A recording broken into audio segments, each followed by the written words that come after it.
Hey, so we're back at it again.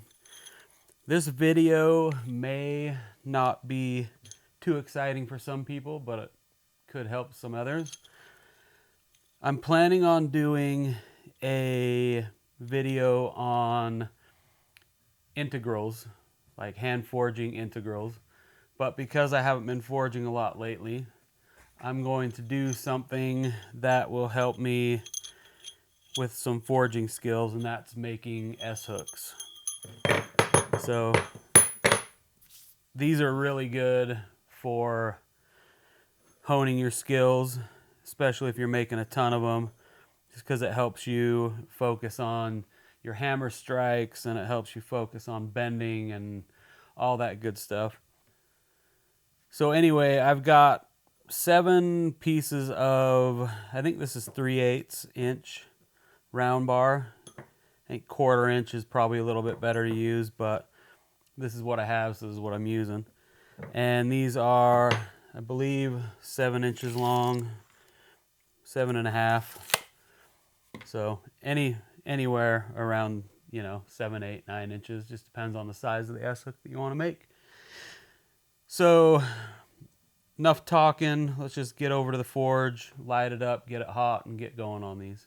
So to do the forging today, we're going to be using this new forge that I built. If you're curious how this was built, I did a video on it.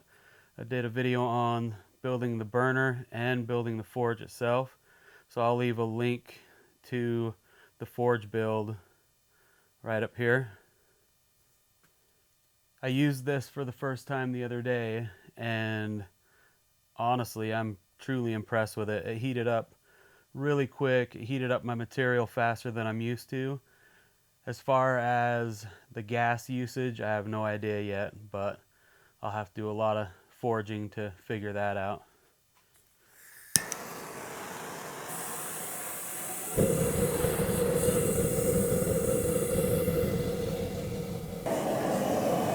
Okay, the forge is hot, and I've got all my pieces in here, and it looks like these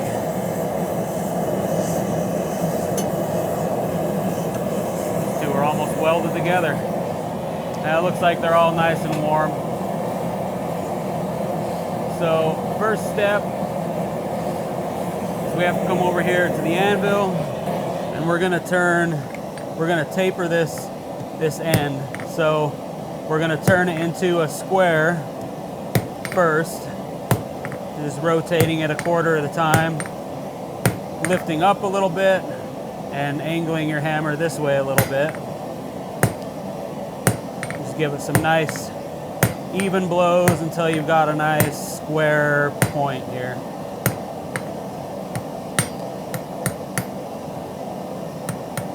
And once you have that square point, drop it down just a little bit and go up a little higher and put your taper a little farther down the round bar. And this isn't knife making, so you can forge when you're black.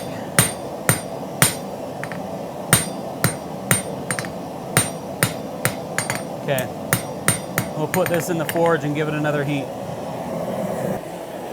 So from this point, we're going to get our material and we're going to turn this square into an octagon. Same thing we were doing last time, just rotating, and then we're knocking those corners off of the square. And I know from this point, everybody says you gotta go from a square to an octagon, and then an octagon to a hexa thingamabobby-ish octagon, or whatever 16 size is. But to be completely honest with you, I can barely see when it's an octagon. So from octagon, I just start rotating and giving it some little smacks. If you're not careful, you'll basically fold your tip and then create a cold shut. So Just got to keep an eye out for that. And I'm sure that's why you're supposed to turn it into 16-sided rod first. But you can see from there we're just fine. So we're going to do this same thing to this other side. And I used to be pretty good at this, but not so much anymore. But you should be able to do a taper in just one heat.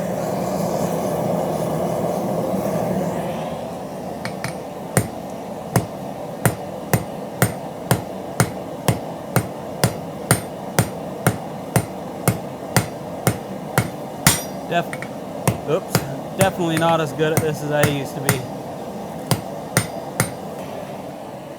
All right, so once you have both sides done, we're gonna heat this back up and we're gonna put our curl in here. So let's hang it off the edge a little bit and give it some little tappy taps and start the curl like that. And then just basically manipulate this into a little bend until you get the curl that you're looking for.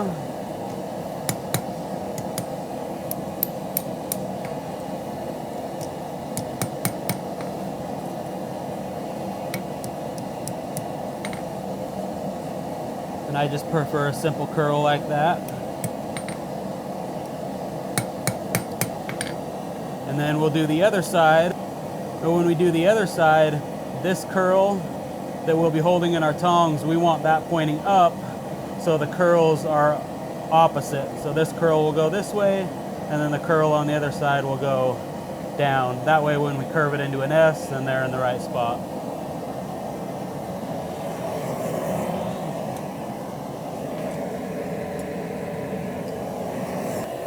So one thing I like to do is I like to put texture on the rest of the rod. So heat it back up and basically just go through and kind of make it look like you've actually forged this thing instead of having just a nice perfectly round S-hook. Just give it some love. It doesn't take much. Then take your brush and wipe all the scale off of it.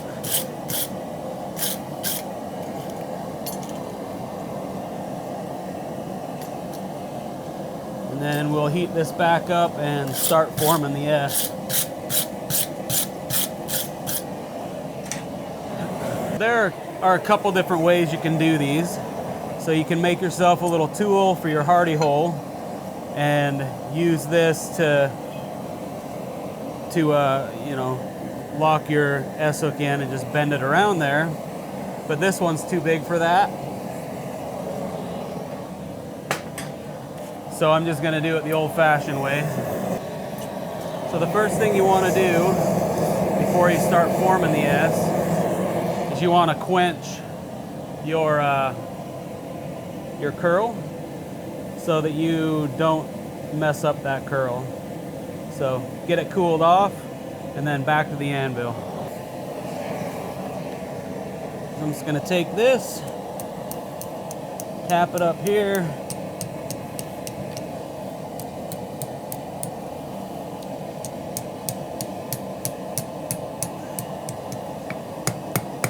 until I've got myself somewhat what I'm after.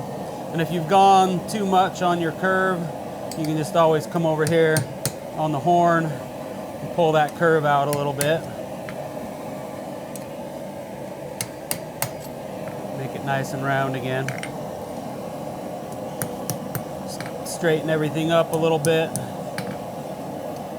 And then pop it back in the forge to do the curve on the other side.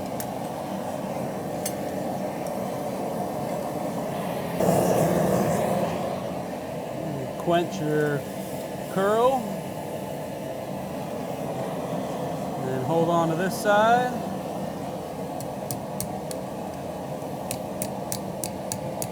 and start bending.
So once you are done refining your shape,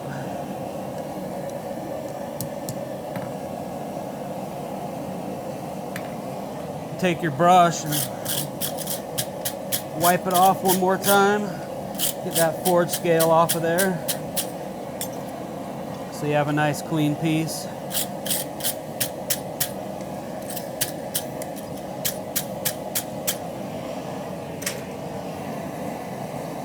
And then you're pretty much done.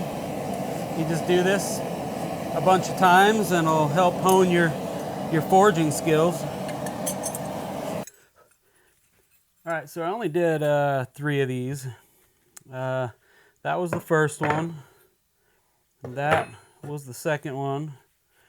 And that was the third one. So I definitely progressed. This definitely helped me kind of hone the forging a little bit. So this middle one right here, I put some beeswax on it, and you can see how much different that looks with the beeswax than it does without. So, and I think boiled linseed does the same thing, but I just prefer the beeswax. Not sure why, no reason. But anyway, I'll do more of these later. It's warm out here and I'm fat, so I will come out and finish these later, but this kind of helped me bring back some of the control in the hammer.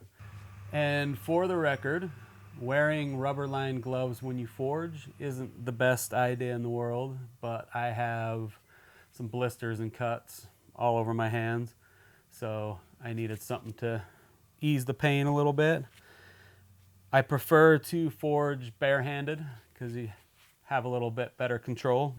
So anyway, that's it for this video, and I hope you enjoyed. I hope it taught you something, hope it helped, and we'll see you in the next video.